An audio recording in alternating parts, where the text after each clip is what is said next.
వచ్చింది. జై హలో బాబా జై బాబా. జై బాబా అందరికి అమ్మయ్య. వెంటనే వచ్చిందా జాయినింగ్? లేదమ్మా, లేదమ్మా, చాలా డిస్టర్బ్ అయింది. హోస్ట్ ఇస్ అవును. నాట్ జాయిన్ అని రాస్తుంది. ఆ, అదే హోస్ట్ ఇస్ ఇబ్బంది నాట్ పెడుతుంది. స్టార్టెడ్ ద మీటింగ్ అని రాస్తుంది. జై ఓకే, బాబా, జై అందరికి జై బాబా. బాబా. జై జై బాబా బాబా చాలా సేపు అండి. అయింది ఈరోజు కలవలేదు ఫోను. అదే కలుస్తారా? లేదు ద హోస్ట్ కాదమ్మా, ఈజ్ అనదర్ మీటింగ్ అని వచ్చిందమ్మా. అదే నాదే కలుస్తలే అనుకున్నా, నేను నాదే కలుస్తలే అనుకున్నా. సరే, జై బాబా అండి. స్టార్ట్ జై బాబా. చేసుకుందాం. అవతార్ మెహర్ బాబాకి జై. ఈ రోజు ప్రార్థనా గీతాన్ని బాలకృష్ణ గారు పాడతారు. సిద్ధలక్ష్మి గారు హారతిస్తారు. జై బాబా. బాలకృష్ణ గారు. मेहर बाबा की जय। नमो मेहर बाबा अवतार, नमो देव देव प्रभु, नमो मेहर बाबा अवतार, नमो देव देव अपार दिव्या कृपा सागर, अपार दिव्या सागर सकल चराचर जगदोद्धार, सकल चराचर जगदोद्धार, नमो मेहर बाबा अवतार, नमो देव देव प्रभु, नमो मेहर बाबा अवतार, नमो देव देव जोहारुलिवे श्री मेहर बाबा, जोहारुलिवे श्री मेहर बाबा महिनी जनिंచిన మానవ రూప, మహిని జనించిన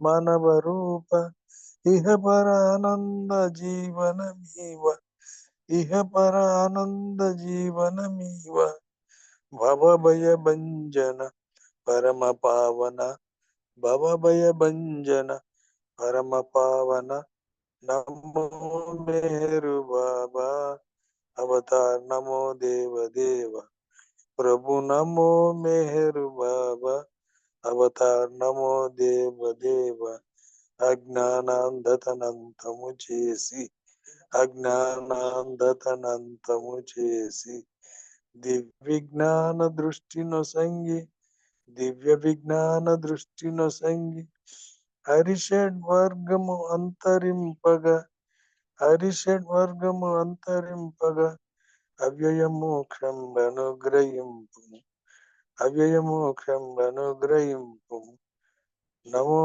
మేరు బాబా అవతార్, నమో దేవ దేవ ప్రభు, నమో మేరు బాబా అవతార్, నమో దేవ దేవ జై మేహర్ బాబా జై, జై మేహర్ బాబా జై, జై మేహర్ బాబా జై, అవతార్ మెహర్ బాబా కి జై. జై బాబా అండి.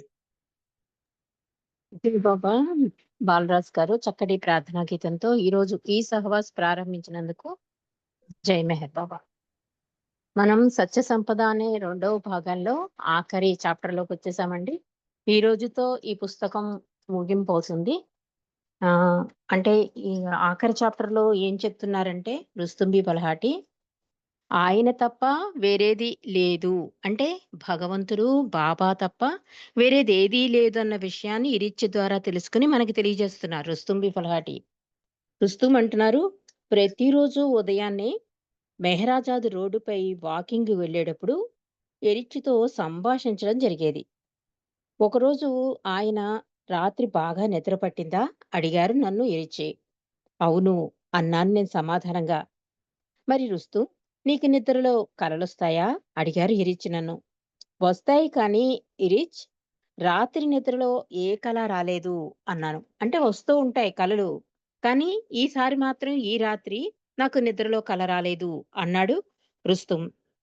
ఇరిచి, ఇంకా కలలో వేరు వేరు పాత్రలు చూస్తావు కదా, అవన్నీ ఎక్కడి నుండి వస్తాయి అడిగారు నన్ను. అంటే కలలో మనకు అనుకోకుండా కూడా మనకు పరిచయం లేని వాళ్ళు కూడా వచ్చేస్తూ ఉంటారు ఒక కలలో.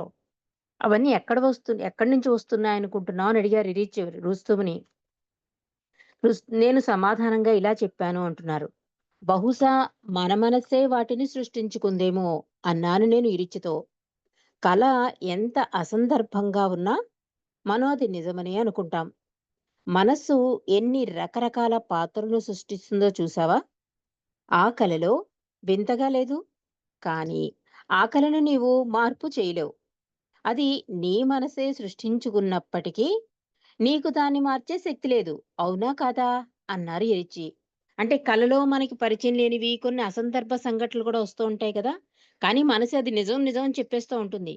కానీ అది కల అని నువ్వు అనుకుని తెలుసుకున్నా కూడా దాన్నేం మార్పు చేయలేవు. నీ మనసే సృష్టించుకుంది కనుక నీకు దాన్ని మార్చే శక్తి లేదు. అంటే మనసుకి అంత శక్తి ఉంది అని చెప్తున్నాడు ఎరిచి. ఎరిచి చెప్పే విషయాలు చాలా ఆసక్తికరంగా ఉన్నాయి. అంతేకాక అందులో నుండి ఇంకా గొప్ప విషయం బయటకు రానుంది అనిపించింది నాకు. అనవసరంగా ఇరిచ్ ఎప్పుడు ఏది మాట్లాడడు. అంటే ఇరిచ్ ఏదైనా ఒక టాపిక్ మొదలెట్టారు అంటే అందులో ఒక గొప్ప విషయం మనకి తెలియపరచడానికే ఆయన మాట్లాడతారు. అసందర్భంగా, అనవసరంగా ఏ టాపిక్ ఎత్తరు. కాబట్టి ఈరోజు ఏదో గొప్ప విషయం మనకి అందించబోతున్నారన్న ఆ భావన అయితే నాకు కలిగింది అంటున్నాడు రుస్తుం. ఇరిచ్ అంటున్నారు, "ఆ కలను నా మనసే సృష్టించుకున్నప్పటికీ" అంటే రుస్తుం చెప్తున్నాడు సమాధానంగా. ఇరిచ్ ఎప్పుడు ఏది మాట్లాడడు గదా! కానీ ఇరిచ్‌తో మళ్ళీ రుస్తుం చెప్తున్నాడు. "ఆ కలను నా మనసే సృష్టించుకున్నప్పటికీ నేను దాన్ని అదుపు చేయలేను" అంటారు. దాని గురించి నేనెప్పుడూ ఆలోచించలేదు ఇరిచ్. అంటే మనకి మంచిగా వచ్చిన కళనెప్పుడు కూడా మనం అదుపు చేయం కదా! ఎంజాయ్ చేస్తూ ఉంటాం. అదే చెప్తున్నాడు ఈ రుస్తుం కూడా. అంటే అది నా మనసే సృష్టించినప్పటికీ కూడా దాన్ని అదుపు చేయాలనుకోలేని నేను ఆలోచనే నాకు రాలేదు. అంటే నిజమనుకుంటున్న ఈ ప్రపంచంలో జరిగిందేంటో చూడు. మనం చూసేవన్నీ, మనం మాట్లాడే జనం, మనం నివసించే రకరకాల ప్రదేశాలు, మనం చేసే అన్ని పనులు ఇవన్నీ నిజానికి లేవు. లేనే లేవు. అంతా కల. ఊహ మాత్రమే. అదే కలను ఇంకా ఇంకా బాగా చేసుకోవాలనే ప్రతివాడు ప్రయత్నిస్తాడు కానీ, ఆ కల నుండి మేల్కొనాలని ఎవరూ కృషి చేయరు. ఈ అంతం కానటువంటి కలపై అదుపు సంపాదించలేడెవడూ కూడా. పైగా ఆ కలను ఇంకా అతి సుందరంగా ఎలా చేసుకోవాలనే ప్రతి ఒక్కరి తాపత్రయం. అంటే ఇరిచ్చి అసల్లోకొచ్చేసాడు. అంటే ప్రతి ఆత్మ కూడా భగవంతుడి దశ తిరగకుండా మాయవైపు మగ్గిపోతోంది. ఇదంతా కల అని బాబా ఎంత చెప్పినా కూడా, ఈ కల బావుంది కదా! మనకి కంఫర్ట్‌గా, మనకు ఆనందంగా ఉన్నంత సేపు కూడా మనం ఈ కలని ఎంజాయ్ చేస్తాం కదా! అందుకని అది పట్టుకోవట్లేదు. మేలుకోవాలని మాత్రం అది పట్టుకోవట్లే. ఇవన్నీ చాలా నచ్చేస్తున్నాయి. ఇది కల అని తెలిసినా కూడా మనం ఈ కలని ఎంజాయ్ చేస్తున్నాం తప్ప దాని నుండి బయటపడాలని, అదుపు చేయాలని ఎవరు అనుకోవట్లే. ఎందుకంటే, ఆ కళని ఇంకా సుందరంగా అంటే ఇంకొంచెం కంఫర్ట్ ఎంత కంఫర్ట్ ఉన్నా చూడండి ఇంకొంచెం, ఇంకొంచెం అని మనసు ఎలా కోరుతుందో, అలా ఈ కళని ఇంకా సుందరంగా చెయ్యి, ఇంకా సుందరంగా చెయ్యాలనే కోరుకుంటాడు ప్రతి ఆత్మ అని చెప్తున్నాడు ఇరిచి. కొన్ని అరుదైన ఆత్మలు మాత్రం ఈ స్వప్నం నుండి మేలుకొనాలని ఘర్షణ పడుతూ ఉంటాయి. మేలుకొని ఉన్నటువంటి బాబా మనల్ని ఈ కల నుండి మేలుకొల్పాలనే ముఖ్యోద్దేశంతోనే కిందకి దిగి వచ్చారు. అంటే మనం అంటాం కదా! మనం మెలకుగానే ఉన్నాం కదండీ! మళ్ళీ బాబా మేలుకొల్పడానికి వచ్చాను అంటే, మనం కలలో మేలుకొనున్నాం. కానీ ఆ కలనే కాదని చెప్పాలి. కానీ అలా అంటలేదు మనం. ఆ కలని ఇంకా సుందరం చెయ్యి, ఇంకా సుందరం చెయ్యి అంటున్నాం. కల నుండి మేలుకోవాలనే ముఖ్యోద్దేశంతో అంటే ఈ మానవులందరినీ భగవంతుని దశ తిప్పడం కోసమే ఆయన కిందకి దిగి వస్తాడు. కాబట్టి కాబట్టి కిందకి దిగి వస్తాడు భగవంతుడు. ఈ కల నిజం కాదు. ఈ కలలో నీవు లీనమై దీన్ని నీకు అనుకూలంగా మార్చుకోవాలని ప్రయత్నిస్తే ఇంకా ఇంకా బంధనాలలో నీవు ఇరుక్కుపోతావు అని బాబా పదే పదే నొక్కి చెప్పేవారు. అందుకే మనం ఏం చెయ్యాలంటే మేల్కొనడానికే మనం ప్రయత్నించాలి. ఏదో ఒకరోజు బాబా కరుణ వల్ల నీవు కళ్ళు తెరుస్తావు. అంటే ఇది చెప్తున్నాడు. బాబా యొక్క బాధ్యత, కర్తవ్యం అన్నారు. ప్రతి ఆత్మని తనలో కలుపుకోవడం. అందుకే బాబా ఎందుకొస్తారు అంటే ఈ కల నుండి మేలుకొల్పడం. అంటే ఈ ఆత్మ యొక్క జీవిత గమ్యాన్ని, లక్ష్యాన్ని ఎరుకుపరుస్తాడాయన. అందుకే బాబా అంటారు, "నేను భగవంతుడే, నువ్వు భగవంతుడే, నువ్వు ఎరుక లేకుండా ఉన్నావు. ఆ ఎరుక తెలపడానికి నేను ప్రతిసారి కిందకి దిగి వస్తాను" అని. కాబట్టి బాబా ప్రతిసారి చెప్తూనే ఉన్నారు. కానీ మనం ఏం చెయ్యాలి దానికి? మేల్కొల్పడానికి మనం కూడా ప్రయత్నించాలి. అంటే మనం మేల్కోరానికి. ఏదో ఒకరోజు అప్పుడేమవుతుంది అందుకే నిరంతర నామస్మరణండి. అన్నిట్లికి ఆహ్, మహామంత్రం ఏంటంటే నిరంతర నామస్మరణ. అది ఏదైనా చేయగలదు. నాకన్నా కూడా నా నామానికి శక్తి ఎక్కువుంది అని బాబా చెప్పిన మాటలు కూడా మనకు తెలుసు. కాబట్టి అప్పుడు ఎప్పుడైతే ఈ నిరంతర నామస్మరణ వల్ల ఏమవుతుంది? ప్రాపంచికానికి డిటాచ్ అయ్యి బాబాతో అటాచ్ అంటే దగ్గరతనం వచ్చి, అప్పుడు ఏదో ఒక రోజు బాబా యొక్క కరుణ నీవు కళ్ళు తెరిచేలా చేస్తుంది అని చెప్తున్నాడు. అప్పుడు నీవేం చూస్తావు? శూన్యం. అప్పుడు అనిపిస్తుంది, అయ్యో! దీనికోసం నేను ఇంత బాధపడ్డానా? దీన్ని ఇంతలా పట్టుకున్నానా? అసలు ఏమీ లేని దాని గురించి ఇంత వర్రీ అయ్యానని నీకప్పుడు తెలుస్తుంది. అంటే అంతా శూన్యం, ఉన్నది ఒక్కడే భగవంతుడని తెలుస్తుందని చెప్తున్నాడు ఇరిచి. ఏమీ లేదు. నీవు దేన్నైతే నిజమని భావించావో అది హఠాత్తుగా కనుమరుగైపోతుంది.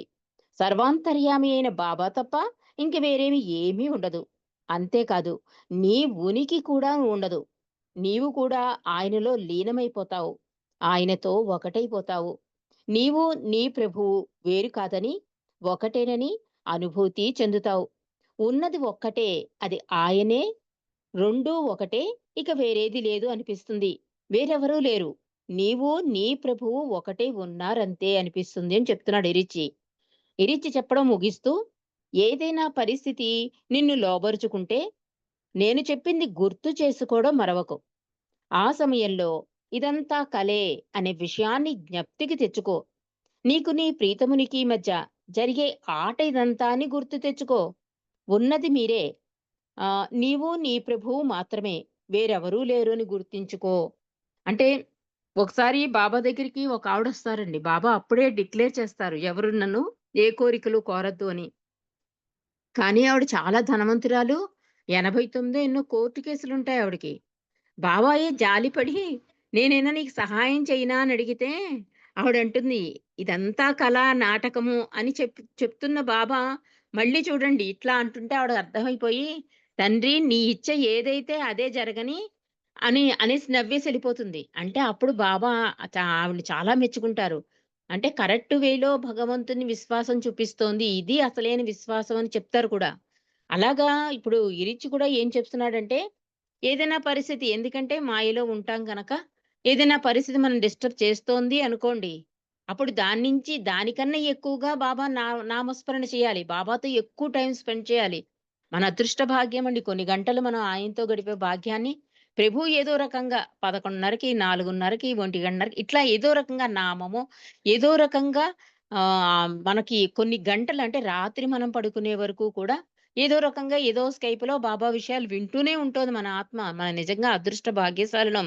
మనమంటూ ప్రయత్నం చేయకుండానే ప్రభువే ఆ ప్రయత్నం చేసి మనకిచ్చాడు ఈ వరప్రసాదాలు. కాబట్టి ఈచి కూడా అంటున్నాడు, ఏదైనా పరిస్థితి నిన్ను ఇబ్బంది పెడితే కనుక, అప్పుడు నేను చెప్పాను కదా! ఇదంతా కల. ఉన్నది ఒకడే భగవంతుడు. నువ్వు భగవంతుడి దగ్గరికే వెళ్ళాలి. నువ్వు భగవంతుడు తప్ప ఇంకెవరూ లేరు. అప్పుడు నువ్వు కూడా అంటే నేను అన్నది కూడా మాయమైపోయి ఆయనొక్కడే ఉంటాడు. అప్పుడు తెలుస్తుంది నీకు శూన్యమని. కంటే దేన్ని అతుక్కుపోవండి. అప్పుడు భగవంతుడిని సీరియస్‌గా తీసుకోవడం వల్ల ఏమవుతుందంటే, జీవితంలో జరిగే ఏది కూడా ఇంపార్టెన్స్ అనిపించదనమాట. ఇంతే కదా! ఇంతకన్నా ఏం జరుగుతుంది? నాకు తెలిసిన ఒక ప్రేమికురాలు చాలా పెద్ద కష్టం. ఆన్‌లైన్‌లోనే ఉన్నారాళ్ళు. చాలా పెద్ద కష్టం. నేను అంటే వాళ్ళ కష్టం నాకు తెలుసు. నేను ప్రతిసారి అది తలుచుకుంటాను. అంతటి ధైర్యం మండలిలో చూసాను. మళ్ళీ వీళ్ళలోనే చూసాను నేను. మీరు బాబాని ఎందుకు ప్రార్థన చెయ్యొచ్చు. అంటే ఇంకొంచెం రిక్వెస్ట్ చెయ్యండి. బాబా అనుకుంటే మీకు చేసేస్తారు అంటే, ఆహ్, నాకు కావాల్సిందంటే జీవితంలో ప్రతి వాళ్ళకి కావాల్సిన ఇంపార్టెంట్ అయిన వ్యక్తినే తీసేసుకున్నారు. ఇంకింతకన్నా నా దగ్గర తీసుకోవాల్సింది ఏమీ లేదు. కాబట్టి నేను అడగవలసింది కూడా ఏమీ లేదు. కాబట్టి ఆయన ఎలా నడిపిస్తే అలా నడుస్తాను అన్నారు. నిజంగా చాలా హ్యాట్స్ ఆఫ్ అనిపించింది. నిజమైన ప్రేమికులు అంటే అలాగే ఉండాలి. ఇంకింతకన్నా నా దగ్గర నుంచి ఏం తీసుకుంటాడు? అన్నీ తీసేసుకున్నాడు. ఇంకేం తీసుకోడు. నా దగ్గర ఏమీ లేదు తీసుకోవడానికి కూడా. కాబట్టి ఇంక నడిపించేది, నడిచేది అంతా ఆయనే. ఆయన రమ్మంటే తీసుకొస్తే వస్తాం. ఆయన తీసుకురాకపోతే మానేస్తాము. ఆయనదే పూర్తి బాధ్యత. ఆయన మీదే ఆధారపడ్డామన్నారు. నిజంగా నాకు చాలా ఆనందం అనిపించింది. అంటే ఒక ఒక విషయం మనం తెలుసుకోవడం వరకే ఆగిపోకుండా దాన్ని ఆచరణలో పెట్టకుండా చూసారా చాలా రామకృష్ణ గారు ముందు అదే చెప్తారు. ఈ పుస్తకం చదువుతున్నంత సేపు మన జీవితంలో ఏదైనా కలిగితే అది ఒక మార్గాన్ని చూపిస్తుంది అని. ఆ మార్గాన్ని వాళ్ళు ఎంచేసుకున్నారు. కాబట్టి ఇక్కడ ఇరిచ్ కూడా ఏం చెప్తున్నాడంటే, జీవితంలో ఏదైనా వచ్చిందంటే తట్టుకోలేకపోతే నా తండ్రి ఉన్నాడు అండా అనే ఒక ధైర్యంతో అంటే ఇదంతా ఒక కల. నా ఆత్మ ప్రయాణానికి ఇదంతా చేస్తున్నాడు. ఇలాంటివన్నీ కూడా మనం తలుచుకుంటే కనుక అక్కడ నీకు నీ ప్రీతమునికి మధ్య జరిగే ఆటను నువ్వు అనుకుంటే గనక అక్కడ మీరే అంటే నువ్వు భగవంతుడు, నువ్వు బాబా, నువ్వు నీ ప్రభువు మాత్రమే ఉన్నారన్న సంగతి తెలుసుకుని ఇవన్నీ కూడా అంత పట్టించుకోవు, చాలా తేలికగా దాటేస్తారంటారు చూడు బాబా, అట్లా అయిపోతుంది పరిస్థితి అని చెప్తున్నాడు ఇరిచి. కాబట్టి జీవితాన్ని సాధారణంగా భగవంతుణ్ణి సీరియస్ గా తీసుకోమని చెప్తున్నాడు. మరి ఆఖరి అంశం మండలి వారి గురించి చెప్పి ముగించాడండి రుస్తుం. ఎందుకంటే మండలి అంటే ఒక అద్భుత భగవంతుని సాధనాల గురించి చెప్తున్నాడు కనుక వాళ్ళ గురించి ఎంత చెప్పుకున్నా తక్కువే. కానీ రుస్తుం ఎంత అద్భుతంగా వాళ్ళ గురించి వివరించాడో తెలుసుకుందాం. మండలితో సన్నిహితంగా మెలిగిన వారు మండలిని సర్వసాధారణ వ్యక్తులుగా చూచి ఆశ్చర్యపోతారు.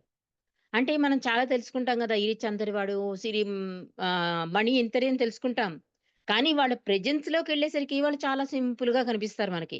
అది చూసి ఆశ్చర్యపోయాను నేను అంటున్నాడు రుస్తుం. ఎందుకంటే బాబా తన మండలి అసాధారణ ఆత్మలని చెప్పారు కదా. వారు తమ నిత్య జీవితంలో అందరి వలె కొన్నిసార్లు పొరపాట్లు చేస్తారు. ఒక్కొక్కసారి సాధారణ వ్యక్తుల కంటే కూడా ఎక్కువ తికమక పెడతారు. అయినప్పటికీ బాబా వారిని తన విశ్వ కార్యక్రమంలో పనిముట్లుగా ప్రకటించారు. నేను కూడా మండలికి సన్నిహితంగా మెలుగుతూ వారు మనవలే తమ పనులలో సాధారణంగానే వ్యవహరించడం గమనించాను. కానీ క్రమేణా వారి సాధారణ పనుల వెనక దాగి ఉన్న వారి ఆత్మల యొక్క లోతును, అంటే సముద్రమంతరి గొప్పదనాన్ని అనుభూతి చెందాను. అలాంటి గొప్పదనాన్ని, విశిష్టతను ఇతర సాధారణ వ్యక్తుల వద్ద గమనించం. ఈ విషయాన్ని నేనొక పోలిక ద్వారా చెప్పదలిచాను. అంటే ఎంత మనం మండలి గురించి చెప్పుకున్నా అది ఎవరి అనుభూతి వాళ్ళకండి. ఇప్పుడు భగవంతుడితో అనుభూతి ఎవరి అనుభూతి వాళ్ళది. బాబా దాంట్లోకి ఎలా వచ్చారంటే నేను వచ్చిన విధానం వేరు, ఇంకోడు వచ్చిన విధానం వేరు. ఎవరి అనుభూతి వాళ్ళది. కానీ నా అనుభూతి మీకులా జరగాలండదు, మీది నాకులా జరగాలండదు. ఎవరిది వాళ్ళదే. ఏ ఆత్మ ప్రయాణం ఆత్మదే. అనుభూతి అలాగే. అలాగే ఇక్కడ రుస్తుం కూడా ఏమంటున్నాడంటే నేను కూడా చాలా దగ్గరగా చూశాను. నాకు కూడా అనిపించింది. వాళ్ళు సాధారణంగానే అంటే రొటీన్ కార్యక్రమాలు ఉంటాయి కదా, అవి చేసుకుంటూ వెళ్ళిపోతూ ఉంటారు. కానీ ఆ రొటీన్ కార్యక్రమంలో కూడా వాళ్ళలో చాలా అద్భుతం, అంటే లోతును సముద్రం వంటి గొప్పదనాన్ని అనుభూతి పొందాను అని చెప్తున్నాడు. దాన్ని మీకు కొంచెం క్లియర్ గా చెప్పాలంటే నేను ఒక పోలిక చెబుతాను అంటున్నాడు. అంటే వాళ్ళు సాధారణ వ్యక్తులు కాదు అని మనకు తెలియడం కోసం ఒక పోలిక చెప్తున్నాడు. సముద్రంలోని తరంగాలు సముద్రం మధ్యలో ఉంటే ఎలా ఉంటాయి? అంటే ఆ అలలు మధ్యలో ఉన్నాయనుకోండి, ఎలా ఉంటాయి? సముద్రపు ఒడ్డున ఎలా ఉంటాయి అలలు? అంటే మధ్యలో సముద్రం మధ్యలో ఉన్న అలలు ఎలా ఉంటాయి? ఆ ఒడ్డుకు వచ్చిన అలలు ఎలా ఉంటాయి? చెప్తున్నాడు పోలిక. మండలి సముద్ర మధ్యలో కెరటాలైతే మామూలు మనుషులు సముద్రపు ఒడ్డున కెరటాల్లాంటివి. 2 రకాల కెరటాలు పైకి ఒకేలా అనిపించవచ్చు. ఒడ్డున వచ్చే కెరటాల కింద చూస్తే అంతా ఇసుకే ఉంటుంది. అది మామూలు మనుషులైన మన స్థాయి. కానీ సముద్రపు మధ్యలో కెరటాలను గమనిస్తే వాటి కింద లోతు, వైశాల్యం తలుచుకుంటే అపారమైనది. మన మనస్సును ఆశ్చర్యంలో ఉంచేస్తుంది. అంటే మనలాగే ఉన్నారు కదా, మనలాగే కళ్ళు, ముక్కు అన్నీ ఉన్నాయి కదా, మనలాగే వాళ్ళు లేస్తారు, స్నానం చేస్తారు, భోజనం చేస్తారు, ఇవన్నీ సాధారణంగా మనుషుల్లాగే ఉన్నారు కదా వాళ్ళు. కానీ ఆ పోలిక చెప్తున్నాడు. మధ్యలో ఉన్న అలలు ఎంత గంభీరంగా, ఎంత లోతుంటాయి అవి. ఎంత లోతు వైశాల్యం ఉంటుందో ఆ ఒడ్డునున్న కెరటాల్లో ఏముంటుందండి? అది ముందుకు రాగానే ఇసుక తీసుకొస్తుంది. ఇసుకే ఉంటుంది అందులో. అలాంటి వాళ్ళం మనం. కానీ మనలా ఉన్న మండలి మాత్రం కాదు అంటున్నారు. ఆ మధ్య కెరటాలను గమనిస్తే ఉన్న లోతు, వైశాల్యం వాళ్ళలో ఉంది అని చెప్తున్నాడు. బాబా దయ వల్ల నేను మండలితో ఉండడం వల్ల వారి హృదయాలను మరియు వారి విశాల దృక్పథాలను లేస మాత్రం చూడగలిగాను. లేస మాత్రమే. ఇసుమంత గొప్పదనాన్ని మాత్రమే నేను గమనించాను. కాబట్టి నేను చెప్పేది ఎలా ఉంటుంది అంటే సముద్రాన్ని చిన్న సరస్సుగా అనుకుని చెప్పేటట్లుంటుంది. మండలిని హిందీలో వర్ణించాలంటే మండలికో ఖుదా నహీ కహా, మండల్ ఖుదా నహీ హై, లేకిన్ ఖుదా కే సూర్ సే మండలి జుదా నహీ హై అనొచ్చు. అంటే దాని భావం మండలిని దేవుళ్ళని పిలవకండి, కానీ వారు భగవంతుని నుండి వేరు కాదు అని గమనించండి. చాలా అద్భుతమైన విషయం అండి. అంటే దేవుళ్ళు అనేస్తే గుళ్ళు కట్టేస్తాం. అందుకని ఎంత అద్భుతంగా కవిత రూపంలో మండలి గురించి చెప్తున్నాడో చూడండి. మండలిని దేవుళ్ళని పిలవకండి. కానీ వారు భగవంతుని నుండి వేరు కాదు. విష్ణుమూర్తికి ఆయుధాల్లాగా. శంకు చక్రాలు ఎలాగో బాబాకి వాళ్ళందరూ కూడా ఆయుధాలు, సాధనలు. కాబట్టి అద్భుతమైన ముగింపుతో ఈ పుస్తకం ముగిసిందండి. మరి ప్రభువు ఇంతటి అద్భుత అవకాశాన్ని మనకిచ్చినందుకు మరొక్కసారి మెహర్ బాబాకి మనందరి తరపున బిల్వెడ్ గాడ్ చదివేసి హారతిలోకి వెళ్ళిపోదాం. బిల్వెడ్ God, help us all to love you more and more and more and more and still yet more till we become worthy of union with you, and help us all to hold fast to Baba's Daman till the very end. Avatar Meher Baba కీ జై. జై బాబా అండి. సిద్ధలక్ష్మి గారు హారతి. జై బాబా అండి రజని గారు, అందరికి జై బాబా. మెహరా మనోహర మణిజ సహోదర, మెహరా మనోహర మణిజ సహోదర, ఆరతి గొనరా ఆది గురు మము, ఆరతి గొనరా ఆది గురు. ఆది గురుడవు ఆది గురుడవు ఆది గురుడవు ఆది గురుడవు, ఆదిశక్తివి అవతారుడవు, ఆదిశక్తి అవతారుడవు. మెహరా మనోహర మణిజ సహోదర, మెహరా మనోహర మణిజ సహోదర, హారతి గొనరా ఆది గురు మము, హారతి గొనరా ఆది గురు. ఏ విధి మెహరా నిన్ను ప్రేమించెనో, ఏ విధి మెహరా నిన్ను ప్రేమించెనో, ఆ విధి మమ్ము నిన్ను ప్రేమించని, ఆ విధి మమ్ము నిన్ను ప్రేమించని. ఏ రుచి ఏ రుచి గణని సేవలో, ఏ రుచి ఏ రుచి గణని సేవలో, ఆ రుచి గణని మముని సేవలో, ఆ రుచి గణని మముని సేవలో. మెహరా మనోహర మణిజ సహోదర, మెహరా మనోహర మణిజ సహోదర, హారతి గొనరా ఆది గురు మము, హారతి గొనరా ఆది గురు. మండలి నీకెటు అర్పణమైరో, మండలి నీకెటు అర్పణమైరో, అటులే మమ్ము అర్పణగాని, అటులే మమ్ము అర్పణగాని. మెహరా మనోహర మణిజ సహోదర, మెహరా మనోహర మణిజ సహోదర, హారతి గొనరా ఆది గురు మము, హారతి గొనరా ఆది గురు. అవతార్ మెహర్ బాబా కి జై. జై బాబా అండి రజని గారు. వినబడిందా మంచిగా? కొంచెం డిస్టర్బెన్స్ వచ్చినట్టు అనిపించింది. వినపడిందండి. వినపడిందండి.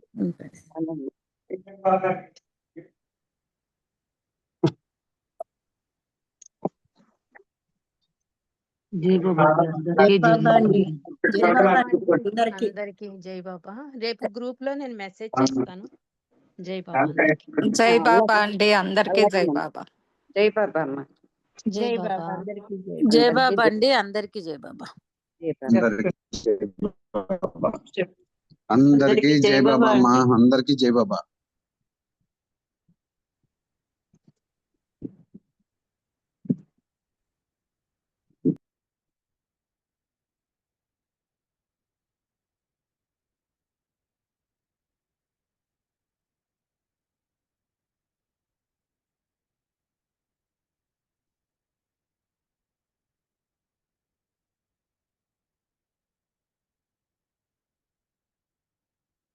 అక్క జై బాబా.